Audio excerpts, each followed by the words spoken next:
Hey there, welcome to the 10 Steps to Bagpiping. This course is what it says. It's 10 steps to learn the basics of bagpiping. So it's a way for you to get a feel for things, to learn the basics before you invest in, say, something like an online course or something like that. What we're going to do is we're going to start with this lesson being step one. So step one is the scale. You can imagine the scale is basically the theme notes that you need to create melodies in music. What you'll need to get started is purchase one of these things. It's called a Bagpipe Practise Chanter. You should be able to get one on eBay or wherever you go, and you really shouldn't be paying too much for that. I'd say anywhere between maybe $50 to $200. Alright, so let's get started. It's going to demonstrate the actual notes to you. So this is the chanter. I'm not playing it, but it'll just show you what I'm doing.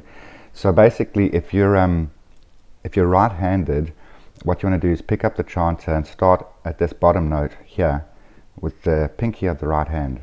Okay. If you're left-handed, you'll start with the pinky of the left hand. All right. So from the pinky of the right hand, you cover the next 3 holes up. Okay, now bear in mind you don't play this like a recorder where you put the pads of the fingers on the end. The reason why is it doesn't give you dexterity to play the really quick notes we call embellishments.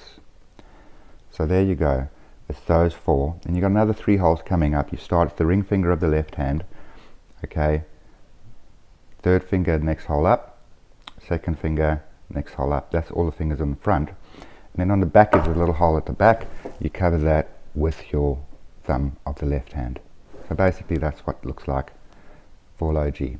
Now when you play this, you're actually going to want to hear that it actually sounds correct. You should be able to pick that up intuitively. If you're not covering all of the holes, it'll sound higher than it should, or it'll make some sort of strange sounds. Okay, so here we go. I'm going to jump onto the electronic chanter now, and I'll actually play through this so you can hear as I'm playing. Now you don't need to, this isn't really the part where you practice and play along. This is the part that's just to demonstrate, but feel free to pick up your practice chanter and to follow what I'm doing here. So this is low G. Okay, you can hear it sounds like low G because all the holes are covered. Now to move one note up is called low A, and we just lift the pinky of the right hand. Okay, then to move to B, we lift the next finger up of the right hand, the 4th finger. Right. Now to C, there's a bit of a trick. You don't just lift the next finger, although you do obviously, but you also need to drop the pinky of the right hand. And the reason why this is called an open C, that's a closed C. And the reason we use a closed C is it makes it a hell of a lot easier to play embellishments once again. Gives you more control of the chanter. Next note up is D, so it's just lifting the 2nd finger of the right hand. Okay, now going to E is a bit of a trick. You don't just do this. Okay, you also have to drop these 3 fingers, 1, 2, 3, right? And you need to lift that and lift the pinky at the same time, and do it all in sync so that you're not having fingers dropping or landing at different times. Okay, you want the transition to be nice and clear, so you have to drop these 3 fingers and lift these 2 together. So here goes, I'll show you the transition. Okay, again. So there you go, you got D, and then you drop and lift together to transition. Okay, if you're doing this incorrectly, what can happen is you drop the fingers before you lift, and then you get that type of effect, which is called a crossing noise, which is not clean. If you're playing music and you've got a lot of those crossing noises in, it's not going to sound great. Alright, next one up is F, which is just lifting the 3rd finger of the left hand. Next one up is high G, which is lifting. And don't worry about what these fingers do, they don't have to be in any specific position, just comfortably above the chanter. High G is just one up, but still thumbs on the back.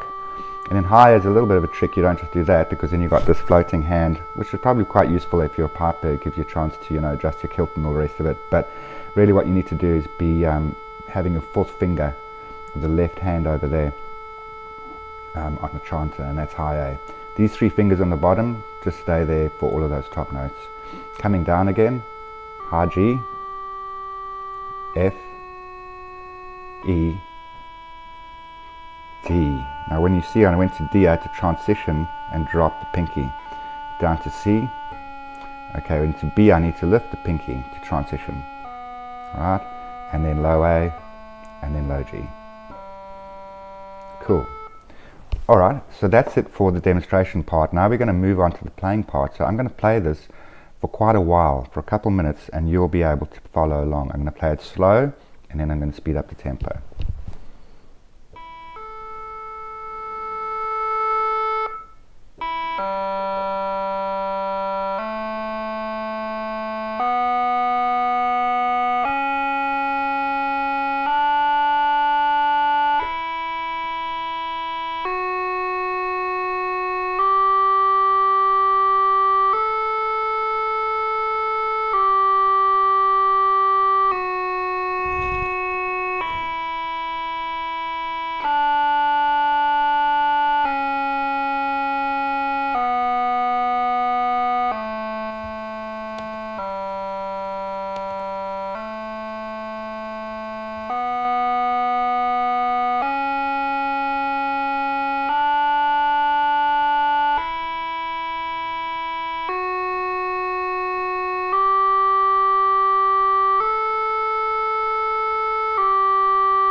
Okay, and now we're going to pick up the speed.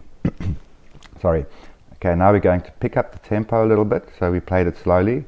Make sure that you can play it correctly slowly before you go to the quicker part of this section of this video.